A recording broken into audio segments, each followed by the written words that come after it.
Saturday, even though it's a kind of a nasty day for Southern California. We're delighted that you joined us. And we're scheduled tonight to have Deborah, Chesher, and after people here to showcase. Three of us, Tom and Carl and I, were able to see Hand of the Innocents in December when we showcased it over in Hollywood prior to showing, and it was a marvelous effort. I have an actor and you here who have not seen it.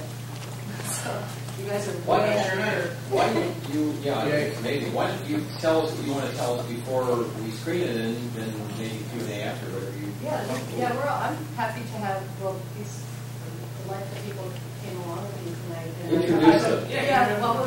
Sure. Let me get into this one.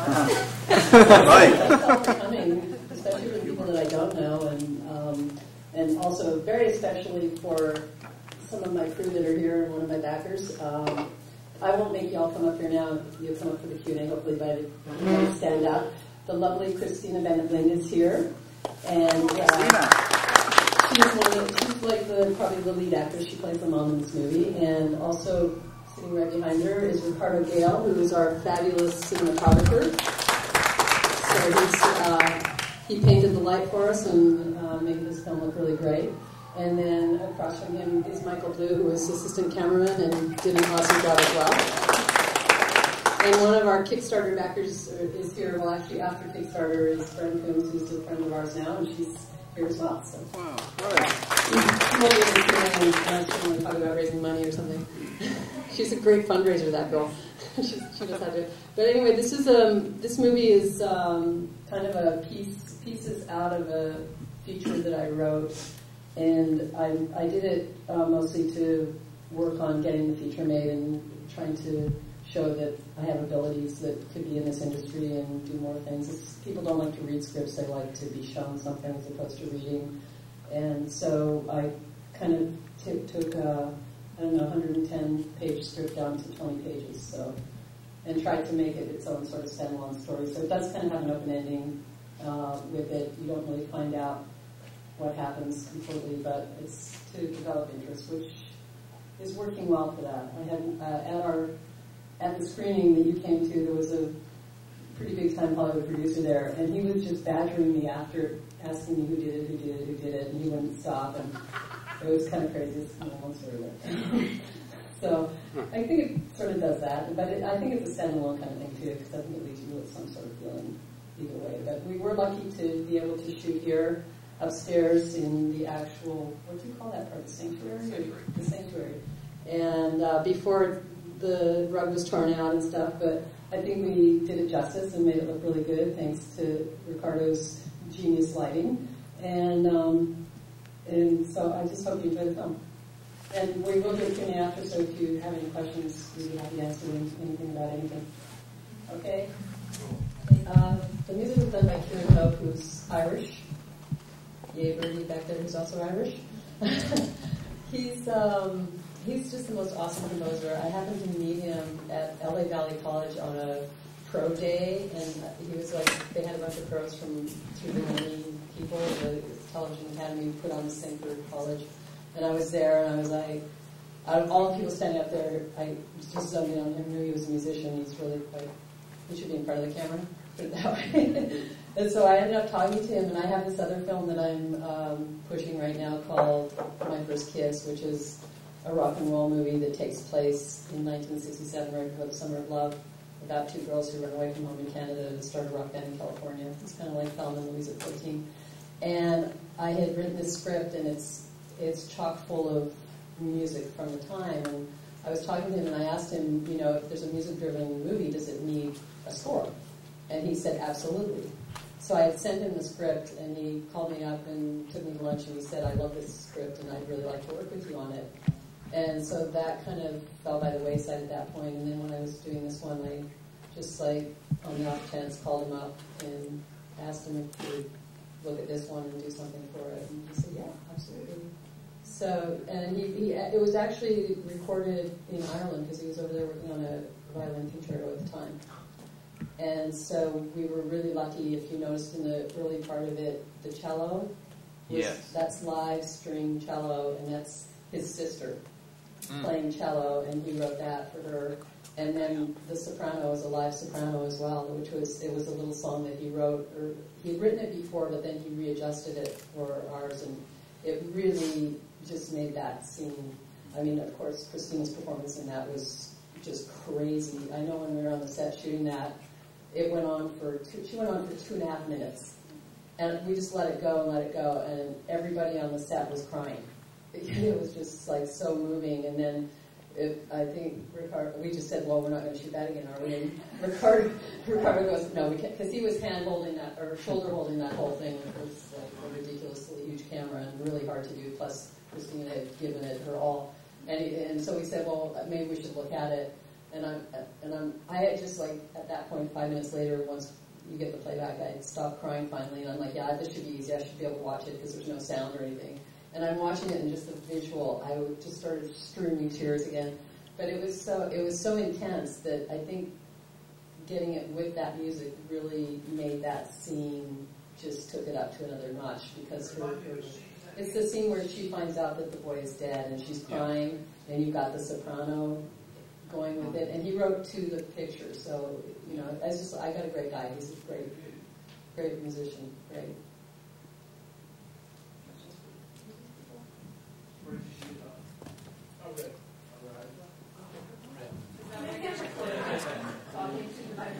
On the red. I love my red carpet. How many lights do we have? We had like nothing. Great camera. For the whole show, I think I had 2 pars, 1,200 pars, and like 3 keynotes. Most of the people that came in, I got hundreds of responses, which is really crazy. I was, just gobsmacked. And so there would be like really great DPs that had no equipment, and then the guys that had the equipment were really crappy. And for me, I started out as a photographer, rock and roll photographer way back when. And so to me, everything is about how you paint the light. I don't care, the camera, course, can be important, but if you don't know how to light, it doesn't matter what camera you have, it's going to look like crap. And so for me, his was the only one that I got that actually I saw, wow, the dude's got a red, that's really cool. I'm like, okay, I know that's going to be more expensive in doing everything, but maybe it's worth it, because he had a thing on his website that had this Ed Harris movie that he shot, and the lighting was just sensational on that. So I was like, okay, how am I going to approach this guy, because he's probably not going to want to do this. And, but he was great, and we got along really well, so I was really happy to get him on board. And yeah, I agree, he did a fantastic job. Okay, so he was renting himself along with the red camera? He rents himself and, everything else that comes along with it. And he brought this guy, too, who was really great. And you can't do it without your system camera and the focus point on this thing. There's some scenes that I didn't get to put it in there, but there's a scene in the church, and the first day I saw it, I went crazy, because they had the close-up on the priest and Christina's character, and then they pulled focus to him in the back, and it was all shot as one scene. And I wish that it could work that way, because it was so like spot on, and I was just going, oh my gosh, look what we just did. So I was very lucky. I felt the project was really blessed all the way around. No. No, this is the first 60 pages condensed down to 20. So it's like, this is the midpoint where the dad is going to go off and try and find out who that is from.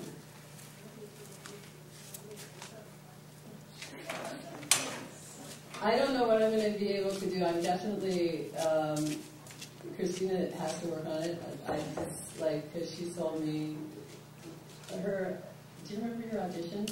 Yes. Do you want to tell them this great story? You might not want to tell you this. I actually had your audition on tape. That's terrifying. The audition was actually kind of funny, because one of the scenes that she wanted us to do was that wailing scene. And, as an actor, when you see wailing in the copy, it's like, okay, I'm not supposed to go in there and do that. Or what is someone looking for when they have that in there? And one of the first things she said was, okay, don't actually wail. We had someone come in here and do that, and all the other people in this building told us to shut up, basically. So she said, that's out the window. So, a little bit, but then it's like, well, then what do you do? I think I just did it once, but you can go from here, because you told me this later. Well, no, because after you did it, you're like, oh, you know, she was. I could see that she wasn't happy with it. It was really funny because she was just like, oh my gosh, and she actually, I think you said, can I do this again? And I had really liked her audition. As a matter of fact, I pretty much cast her when she walked in the room because of the way she walked in the room. And there's something about that as a director, and you're a director as well. She's also making a film right now. But when you're a director, it's like, when I saw her was coming in for the audition, when I called her in, I had seen her on, I don't know if you guys watch All My Children, but she was playing Bianca Montgomery, which is a big role in All My Children. And I had seen her on that, and I think that, you know, having seen her, I felt really uncomfortable calling her in for this part. I don't think I even told you this ever. Because it was kind of weird to go, okay, that's weird, because I didn't think what she was playing there was definitely not right for this. So, but at the same, and so I didn't want it to be like I'm some voyeur trying to bring in this girl that I've seen on TV, because that's really creepy. And I wasn't like I'm not like a huge fan of the show, but I'd seen her, and I'd seen her work. And I just don't think that, I didn't think they dressed her the way she should be dressed as that character, and I didn't think that her character was written like it could. So I didn't know what her abilities were beyond what you're allowed to do on soaps. But when she walked, it was this whole other person walking into the room, and just the way she carried herself into the room, and she had kind of a wispy quality about her, which I felt that this girl is very, very religious, and she's, you know, and I'm sure she came in being the character is what she was doing, because that's what good actors do. Because I've also seen her in plays since then, and she's a completely different person. So I knew I hit the jackpot at that, but she wasn't happy with her audition, and so we talked about it a little bit, and she did it again, and she was really good, and it was just, I had decided on her right then in the room. Did you tell me then later that it was when you kept the camera rolling when we were talking, that is actually what got me the part? Yeah, because in between, because they had the camera rolling, and it was our conversation about the role that I knew she was her. Just the way that she was feeling really reticent about the whole thing, and her way of just being there in that moment, and I knew that I could bring her in and just say, you don't have to do anything, just show up. I think we discussed that before the thing, and you know, we talked about some of the secrets that are involved with it, and it was perfect. I mean, I thought I got really lucky with the casting. I think all the way around, but I don't know. I can't. When you're making a film, and if you're making it, and it's something that has to make a certain amount of money in order to get back its money, you can't. It's really hard to just cast people. You have to have people that are bankable. So unfortunately, there's probably some roles that are going to have to change, but I'll fight tooth and nail for Christina to be in this movie if I can get the financing together to make it. You know, I have a part for you in my first kiss as well. Yeah, so, yeah. Oh, that's taped now. Did I say that out loud? This ends at page 60. Okay. So this is like the midpoint. This is say about the movie. Okay. There's a lot 90. More in the front of it. There's certain things that I just couldn't put in it that are really fascinating about the story. For example, with the mom, one of the things is she goes to church every single morning. The boys have been missing for 11 days, and every morning she's gone to church. And they are friends. There's a threesome friendship between her and the priest and the father. And there's some secrets that don't actually come out in the movie, but that they would know as actors. But one of the things that she does is every day she goes and buys her son a new pair of running shoes and brings them home and lines them all up on his bed, just to the side of his bed. And that's the thing that she keeps thinking, that maybe if he has a pair of shoes, he'll be able to find his way home. And that's just like little stuff in there that's like really adds to it. So this is such a... It's kind of like I like it, but at the same time it's missing a lot of the really important tiny things that you can't put into a short film, you know, that gives it more time to breathe. And all of these scenes are crunched down to just, what is this scene about, going straight for that kind of thing. A lot of emotional content. Yes. I think we're under 15,000. But I had a lot of people just being really helpful. Everybody really pitched in their time, and everybody on the back end somewhere. You know, that's one of the things to me is like I feel like, you know, that so many people were so wonderful, something less deals like at the coffee shop we shot at was free. We had them cater one day, so we paid them for catering, but they're catering that. You missed that day. That was no, wait, was it? Oh yeah, you got some of that because it came to the house. But it was like the best day of catering was from the coffee shop, and and we had like 3 different caterers. But stuff like that. I mean, people were just really came on board and really helpful. I got really great deals on everything, and I was also going to Valley at the time, so I got student discounts on everything. Like I got my permits for $25, and I got the football field. It was supposed to be for free, but then they came by and watched us, and they said, "No, you're not a student. You're not possibly a student. Your Sabbath's too professional." And they ended up charging us $150. It was like, what? I have a student ID card. And then when the guy that the head of the department came to the bar scene the next day, which was our last day or second last day of the shoot, and I told him what happened, and he got so mad, and they're still talking about it in their meetings now of how I got charged for shooting at the school. But yeah, so I don't know, like the money goes places, and a lot of it goes into like expendables and, you know, equipment, lighting, rent the truck, do this, do that, and it's amazing how it adds up. You know, but I think we really got the most bang for our buck of anybody that's ever made a movie. Oh, yeah. Do you agree? Yeah. Mm-hmm. I remember now, that was here, about the bar scene, and we scouted the bar, and the bar doesn't look anything like that. And I didn't really have enough lights to like how I normally.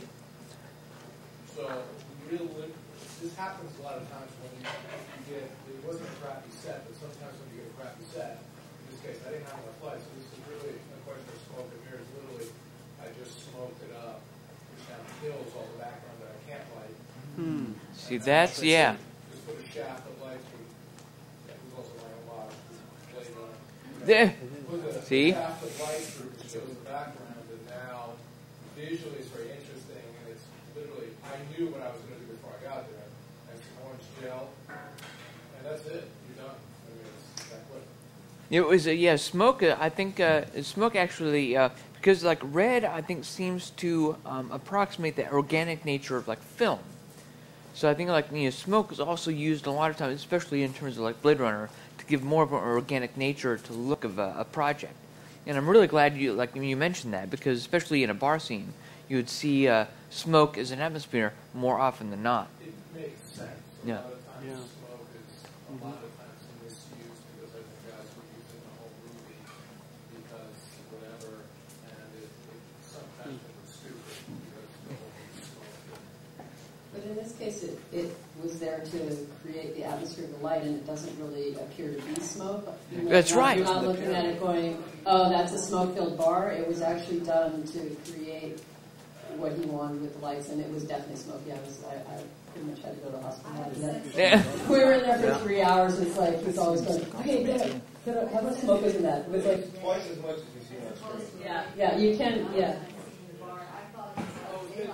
was 8 o'clock in the morning. Yeah, and that's exactly what I thought. Was that and then there were only 2 people there, and Right. it was like this is very accustomed to. So We did that whole thing in what? It was, yeah, 3 hours. The setup and the shoot was, we only had the bar for 3 hours. And we got a really good deal on the bar, too. I was really lucky with that, too. So. Ricardo, maybe this is just my imagination, but there were 2 different kinds of light. When she is lighted and when Joe is lighted, and to me, it's subtle. Maybe I'm just reading into it. It's subtle, but the light was on him as if to remind me that the spotlight is on him. Who is this guy? What has he done? Why is he a suspect in this murder?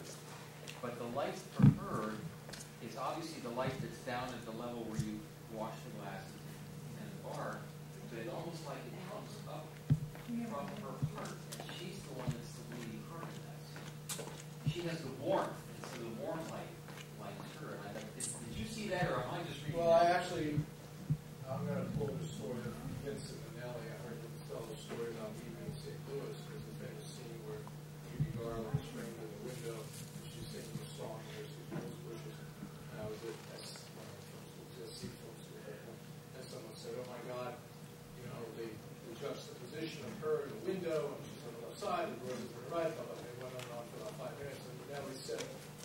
Well, actually, we were at lunch. She was sitting in the window, looked pretty. We shot her. And I wish I could take that kind of credit. So, no, none of that is true. Yes! But it was in my mind as well. I'm like, okay, I'll approve that lighting because I think it's... They were both lit differently, yes. I mean, the light was coming under for him, and I cheated his light to be a little prettier in a sense. He goes half He's blue and half half lit, and orange. she's lit from my gate. I mean, it's a total cheat because the reality is the light's coming up on her. This light has no business actually being on him. Right. But I cheated it. Yeah. So, Well, it's very successful. I think it's nice that people actually read things in. That shows to me that they're totally involved in the film and it's really touching in some way. And when anybody says that, unlike him, I would go, yes, that's exactly how he planned it. And actually, Ricardo, you better get that line down. Carl is actually finishing the point that I was thinking, and that is, if the lighting isn't really as I saw it, that means that I have gotten into the story as audience, and I'm contributing to the narrative, I'm contributing to the story, so that it successfully tells itself, and that's what you want to have happen. Sometimes it is serendipity, you don't see it to your editing, but I can see that if it draws the audience in to see something that's not there, then it's a very successful story. Yeah, it's a different scene in the film because it gets cut back and forth between the actual funeral that is happening. And so you see bits of it, but a lot of what you're picking up has to do with what the story is. So you're reading into it the subtext that the actors are giving you. Yeah. And hopefully they pulled it off the page that I wrote, so I'll take credit for it. Deborah, the line in there, the one thing that did disturb me is she says, Grant Bender, I hope you lost the jail. And, we're working with inmates in 16 prisons. We're dealing with people who are rotting in jail because society just says, throw the key away. And that grabs me with a very different sense than probably the common audience. Mm-hmm. The audience is very sympathetic to the murder or molestation of children. The audience is... If they're sympathetic to the child side of the thing, it grabbed me differently, but I still found her to be a more sympathetic person. Right, but I think when it comes to people who harm children, then I think everybody's on the same page that they should pretty much rot in somewhere because that's like ruining the future of society, in my opinion. But but people are also misaccused too. And in this case, they're looking at the dad, because that's the other political part of it, of the whole story that is something I'm trying to impart, is how they rush to judgment on someone in the family being responsible for something, because that's usually the way it is, and they're not paying attention to what's going on in the community. And there's certain people that won't be looked at because they're above it, or and it was interesting for me when I finished the movie and then all of a sudden the Penn State thing came out. And I'm like, wow, okay. And, and in that case, the other part of it is I'm not sure if anybody will let me make this movie because who wants to see this kind of movie? Will people go and see it? And for me, it's a cautionary tale, and I think everybody who has a kid should go see it.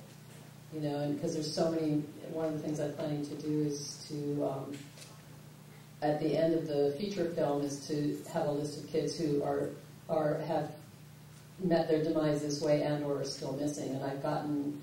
One of my backers that came in emailed me about a story, I forget where it was, Wisconsin or somewhere, where it's at the very same time period of this and the same age, that their son had gone missing. Not the woman who contacted me, but it was a big story in the small town, and that child has still never been found years later. And, so I'm just trying to, you can't close your eyes to these kind of issues. You can't just go, okay, that's never going to happen to my kid, because it's so easy for it to happen to anybody's kid. In Los Angeles County, 50% of all homicides are never solved, and 70% of all rapes are not solved. Right. So I'm trying to wrap it in entertainment. There's a lot of twists and turns in the feature script, and that make it more of a kind of action-y kind of thing. So it's not all it's not too. Well, I don't know. You read it? What do you think? I think this movie could be made and seen by the public. Yes. Thank you. So you're not going to tell us who done it, but does your feature script? Oh yeah. Oh yeah. And then it's got a double twist on that. Yeah. It's a redemptive kind of ending. It's not a super happy ending, but there's a lot of redemption that happens at the end. It's pretty much it's obviously you can't have a happy ending to this movie other than if the boy was found alive. But finding the killer, I guess, is a kind of happy ending, but there's a lot of redemption that goes into this one, so it's not that great for the family, but so I don't know. It's kind of one of those like, oh, I don't know. I don't know what the reaction should be at the end. I don't know. What was your motivation for the subject? Of writing that? Yes. Well, several years ago I did a play, a one-act play where I was acting in it and producing it and raising money for Child Help USA. And Child Help USA, which is one of the big abuse foundation, is one of the major ones. And so we put on this one-act play, and it was about, I played the abuser, the mom abuser, and she was going somewhere going to see the social worker, walked like 10 miles on a really hot day to go see the social worker to try and get her son back. And throughout the play, you start learning what she had done to her child. And she's not successful, but in getting the son back. So I've always been kind of a child advocate because I feel like children are the future, and children should not. That's the one thing that you don't harm. I mean, if somebody's old enough and wants to go out and do all kinds of creepy, weird sexual things and whatever, that's their business. But for children, it's just not right.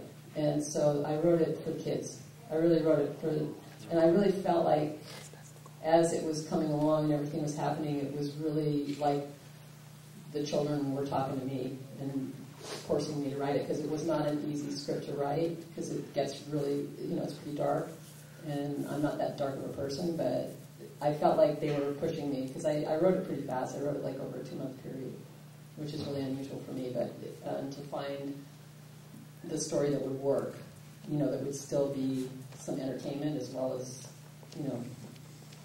as a message. So it's not, the message isn't painted on the surface of it. It's not like beating you over the head with it. But it is hard because you're seeing a kid die. But you see that part in here, so I don't know. You all seem to be okay with it, right? Kill children. I'm sorry, I killed your son, Christina.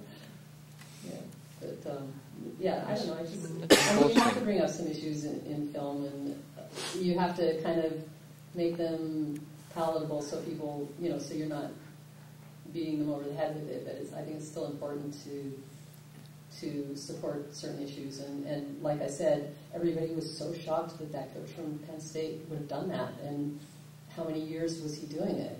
I mean, it killed Joe Paterno, ultimately.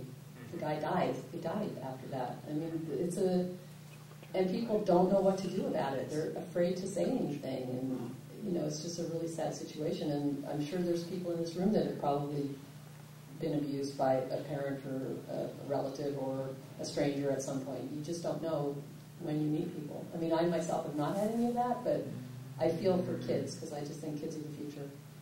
And if we screw them up, what have we got?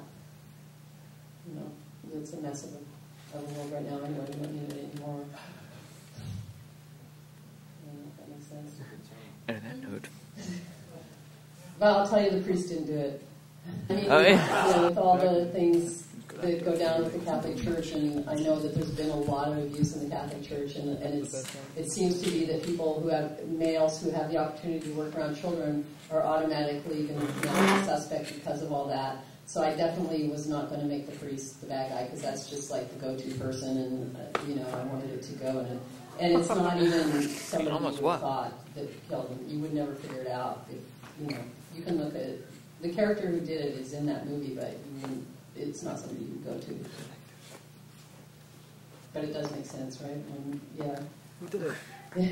It did make it. Yeah, it's a good ending. I have to say. I mean, it's a hard writing. I'm sure there's some writers. Some of you guys out here, you write, right? Yeah. Twists are hard. I mean, especially double twists. Yeah, it's a hard thing to do, but it's not something you can manufacture, because when you try to manufacture them, they just don't work. Right. So it has to somehow organically come, and for me, when I'm writing, I really try to just trust the process and trust that my characters will guide me, because, I mean, I know they're all the characters in my head, and yes, I am schizophrenic, obviously. But you have to trust them, and not, anytime I start trying to manipulate my characters, oh man, it goes terribly wrong. Yeah. once you finish a script, you want to get it out to people that you trust Yeah. first and see what they got off the page. 'Cause Yeah. a lot of times if you keep rewriting it, you think it's on the page and it's just not even there at all. Yeah. And then otherwise it's in your face and it's too much on the page. Because audiences like to go with the story and figure stuff out as it goes along. Yeah. What do you think? Christina, you're a writer. What's your process for that? I was just being talked to by someone over here. I don't know who this guy is. I don't know how to answer everybody. Well, I'm serious. Yeah. you know I did that intentionally, right? Like, yeah. See, now I would have wrote that into a script. That's like the moment that you can't make, you know. But no, I was talking to him about how what you put on the page, and if you don't put enough on the page, people don't get it. Yeah. And then if you put too much, that's complete boredom. And where do you draw the line? Because when you're rewriting and writing, you take things out that you know and you think they're still in the script and they're not and stuff. So I'm just curious about you as a writer and your process. I've read one of your scripts and what your process is, because your script is. It's a tough. It's experimental in a bit of a way, and it's a little more abstract. And how do you go about writing and deciding what goes on the page and what doesn't? I don't know. I guess I would say, I'm sure everyone's heard this, but I found it very true that I always have to go back to who the audience is that I am really invested in, and it's generally far more intelligent than most audiences are given credit for. So I guess for me, I just tend to, everyone does, I think, write movies they would like to see. And so I generally think that people are far smarter than they think they are or expect to be. And especially because we understand things so visually now. You don't need, that line I think is really hard because you don't need as much. But in some ways I find, I guess it's just, I was taking a class in college about it, and they said, that what you give to the audience is a completely different thing than when they translate it to be, and obviously, and so I guess I just always assumed my audience would translate it better than I could. I always expect that of them. Oh, hell yeah. They want to. No one just wants to be dead and watch a movie. Turn your brain on.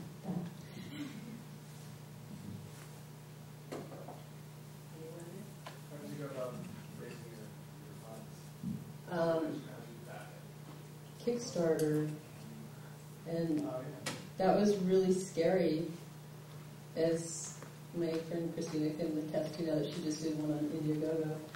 You just don't know. It took me a really long time to do my video. You can still see it on there if you just go onto Kickstarter and put in End of the Innocence. You can see it's all up there. It stays there forever, I guess. You can't get it down once it's up there. But it was really hard making the video. That took me longer than to make the movie because it's so what am I going to put up there? And I have a marketing background, so one of the things I understand is that if you're trying to get people to give you money, obviously I've been too much of a hermit to have enough people, to have a network, because they always say go to your network first. Well, my network maybe brought in not even 10% of my budget, because those were my friends who would, 25 here, 25 there kind of thing. And they're in the same boat as I am. I'm just a struggling artist, so you can't really count on that. And so I think what happened for me initially was I had worked on a film that Joe Lando was in, on a short film, and I was the still photographer on that. And I knew he was right to play the congressman, and I also knew he had a big fan base. I knew he had a lot of fan sites from being on Dr. Quinn, Medicine Woman. And so that was, I strategically planned that, knowing, because, that's how you make movies. You have to put people in that are going to get audiences to come and see it. And unless you have something that's so awesome that you can just count on word of mouth, which is almost never. I think they did it. Was that an Irish film once? Yeah. Yes. So they did it with that, but that was because of the music, I think, that took that one off. But, so I just put it up there, and then I was went and hid under the covers, because waiting for somebody to put some money in, because I was so afraid that, I've always had, I don't know, for some reason I always think nobody could care less about anything that I do. So it's really hard to put myself out there like that, because I'm used to being rejected. As an artist, you're always rejected. Anything you do, it's rejection more than once somebody will say, okay, we'll do something with that. But, and I was new and I didn't know that many people. So I figured, well, I'll put together a really good tape. And I already had Joe agree to do it. And I had told him up front, look, we're doing Kickstarter. And, I shot a bunch of video on him on a little walk so I could put some stuff up of him. And he actually, to his credit, and I thank God for him, because we finished shooting that little thing out in the park with flip cam, just him and I going for a walk, talking about stuff like his family and all kinds of crazy stuff. And as we were leaving, I asked him, is it okay if I get in touch with the woman that runs your fan site? And I knew that because my producing partner Peter had done this other film, and he knew her, and so I knew that he could do that for me. And he said, yeah, sure, that'd be fine. And so I went home and I talked to Peter and I said, do you want to call her or should I or whatever? And I think I had just put the Kickstarter up, and all of a sudden money started coming in. And it turned out he had contacted her himself right after I left him that day, and he said, and he gave her all the information about it, and she put it up on the website, and people just started, which it came from him, which I thought, wow, what a great guy to do that for me, and so the money started coming in, and so it was coming in, but I was trying to raise $8,500, which there's no way I could make a movie for that, but I thought, well, if I had to, I would somehow. And I had put in a $5,000 level because I knew someone in my hometown, Canada, that my sister had hooked up, and he said he would give me $5,000, right? So I thought, okay, I've got that $5,000. But I put that up for him so that he was getting all these really great rewards and stuff. And all of a sudden, one day, I think we were about 2/3 of the way through. I think I raised it in 12 days. Yeah. So we were on maybe day 7 or something, and I got the message through my phone, and I saw it, and it was like, oh, $500. Oh wow, somebody donated $500 because it was like tiny. I was just looking at it. I'm like, oh, that's so exciting. And I opened it up online, and somebody had taken that I did not know took the $5,000 thing. And I was just like, are you kidding me? Somebody I don't know is giving me $5,000. Are they crazy? I was like, my first instinct was to send him an email going, what do you think you're doing? Why are you doing that? And I got another one that was for $2,500. And so I'm trying to find out who these people are. So Googling and stuff, and it was crazy. But she was actually, you met her, I think. She came down from Colorado, the lady that gave us $5,000, and she's a producer on the film, and the sweetest person. And I asked her, why did you do that? I said, you could have come to set and meet Joe Lando at the $250 level.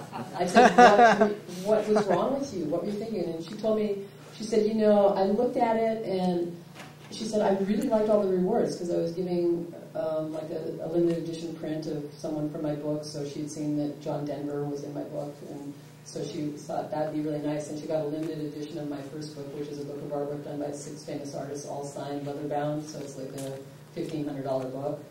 And she thought that the rewards were so great, and she saw that there was only one available at that level, and she said, I need to grab that. This is crazy. I'm a retired teacher, but whatever. She said her husband had done something crazy, and this was her one thing that she wanted to do. This crazy. And I was just like, and she was the coolest lady, and so wonderful, and she was here on set for 2 days. Did you met her at the thing?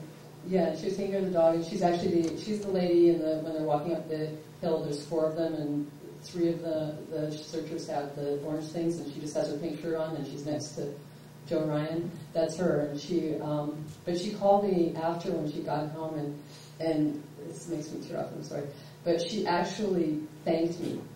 I'm like, what? And she goes, that is the best experience I've ever had, and just to be a part of something, and to the rewards I'm getting, they're so exciting, and I had the best time. Everybody was so nice. It was, it was worth every penny. And I'm like, wow. Well, thank you.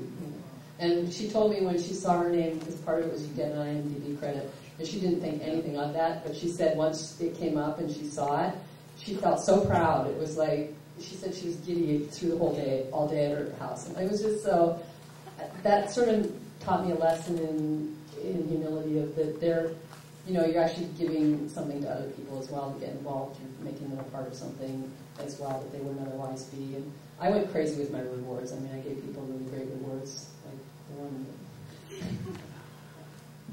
that you didn't know about.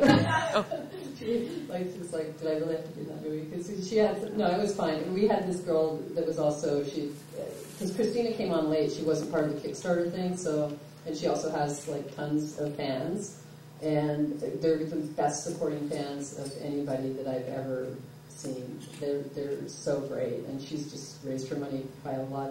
There's one right over here. She's raised her money a lot through these same fans because she's part of the gay lesbian movement, because her character on All My Children was a gay female and went through that.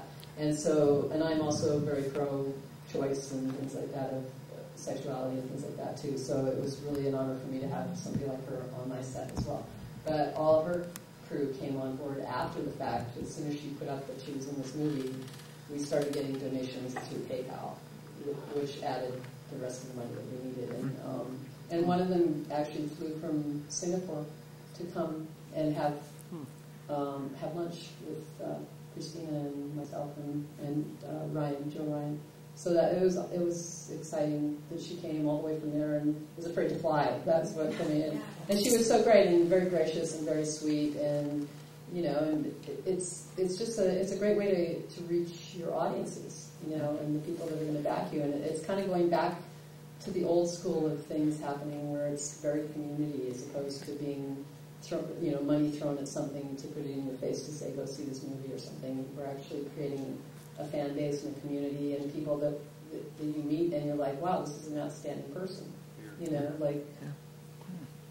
Like Bren, she came on board from that point and gave us a really nice donation, and then she started helping me. She wrote some of the bios on our website and just, what can I do for you? And that's like, wow, that's such great support. And that's what I like about the movie making today. Right. And you're getting your fan base. I mean, most of them haven't seen the movie yet because we haven't been able to give out the DVDs. We're still working on getting some festivals and stuff. So none of these people have seen the movie. I'm trying to figure out a way to stream it online for them privately. But it's really, it's just amazing because they haven't seen it yet and they're all dying to see the movie. And that's such a great, feeling. 2 questions. Blurt it out. Oh. Can you give us on screen here now, not only your Kickstarter page, but what is your website for your production? For this movie, it's endoftheinnocence.com, and it's spelled with a TS, not like the song. And they can link from there to your Kickstarter page. I think there might be a link on there to the Kickstarter page, but on Kickstarter, you just go onto Kickstarter.com and you put in a search for End of the Innocence or my name. We'll take you there. So for those of us searching at home over here, what would be the first site for them to go to? Hollywood Callback, and it's right there. That's right. Yeah. Oh, excellent. I didn't know it was on there. Nice. You linked it on there? Yes, of course. Yeah. Oh, cool. Yeah. And we're going to post that up there this night. And I have a website, ChesherCat.com, and we're also on Thank you. Facebook, so I'm trying to get a lot of people to like us on Facebook, and that's all the Facebook stuff / End of the Innocence. And there's a link to that from the website as well. But there's a trailer up on the website. And okay, good. There's some behind-the-scenes stuff up on our Facebook page, like production stills and things like that. And coincidentally, in the audience, another fabulous redhead over there, Maureen with 12, coincidentally, a year after I shoot. Hi. I heard about you. I can't wait to talk to you. I'm shooting her short in 3 weeks, also upstairs in the church, almost a year later, for another fabulous female director, actress. And Kickstarter, fellow Kickstarter. You're successful on Kickstarter? Yeah. It's really crazy, isn't it? I'm not 12 days. I was like losing sleep over 28 days, and yeah. Well, the 12 days felt like a year. It was a nail biter. Like, yeah.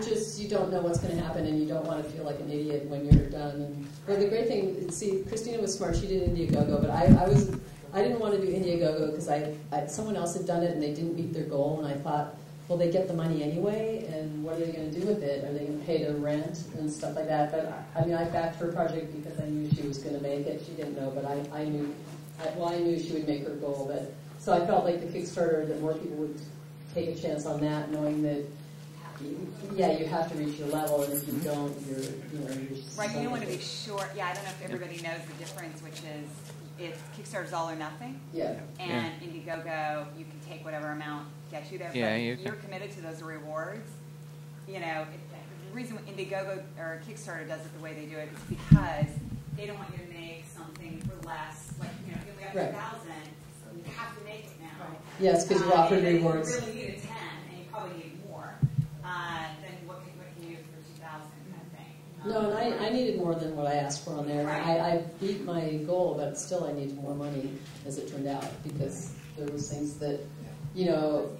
Well, I was also counting on that extra $5,000 from Canada, and it never came. So and those surprises, right? Yes. Yeah, and I actually met with the guy in Palm Desert recently, and this guy is like, you know, I shouldn't say this on tape, never mind. He's a really great guy. I'm hoping to get him involved in some future projects. Yeah, so we have to edit all these tapes. So if anybody isn't doing anything for you, so now they want to get involved in a fabulous comedy. Right. Talk to her. Yeah, I need some extras and everything else. Oh, I do still photography too. Oh, and I need a still photographer. Yeah, there you go. I do. And I really want to promote Christina's movie. Why don't you tell a little bit about the title? Do you want to even say the title? Can you reenact? Can you reenact your video right here? But you can go to the link. That's still You need. a couple more days. Oh, does it go away on Indiegogo or does it stay up? I'm not sure. I mean, You can still actually pledge to hers, and it's just give them the title.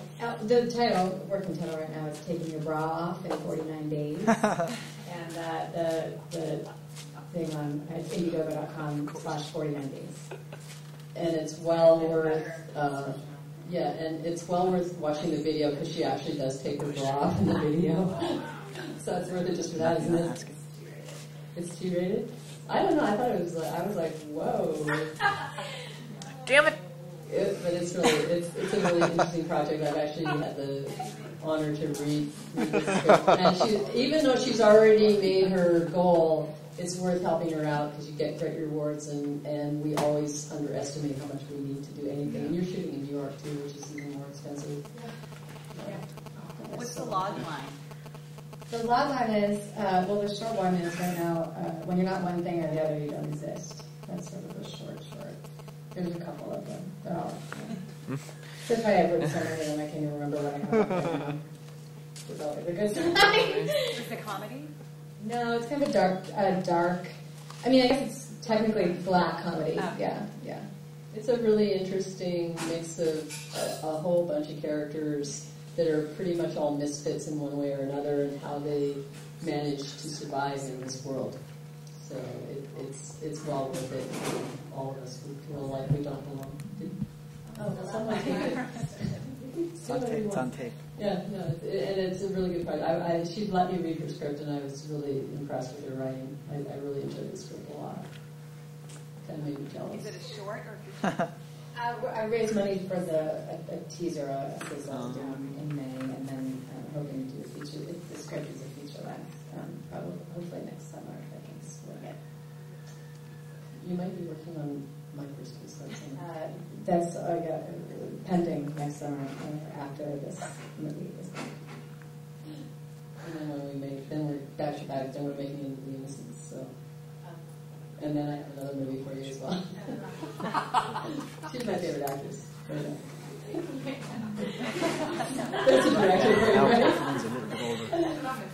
Yeah, she's nice. No. Well, yeah, I don't know. Like people come to you, and you just get blown away by her performance every day on set. I mean, it's just like you fall in love with her a little more every day. Just her work and her work ethic. And then I saw her in, was it 12th Night? Yeah, they were doing 12th Night.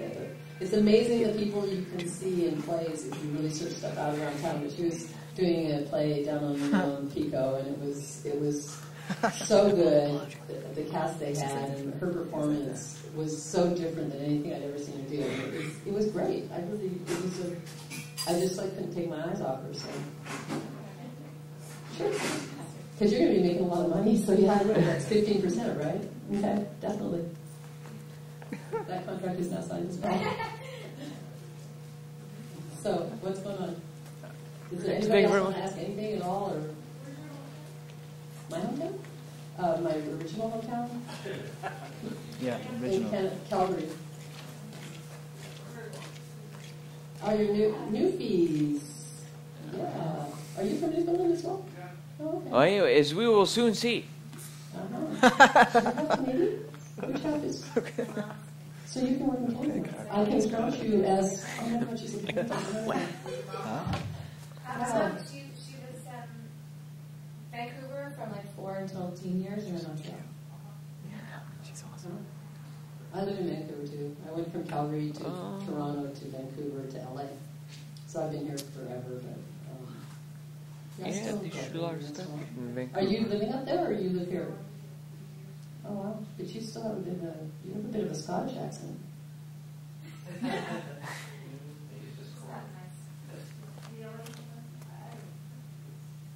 Did you? Yeah. Wow.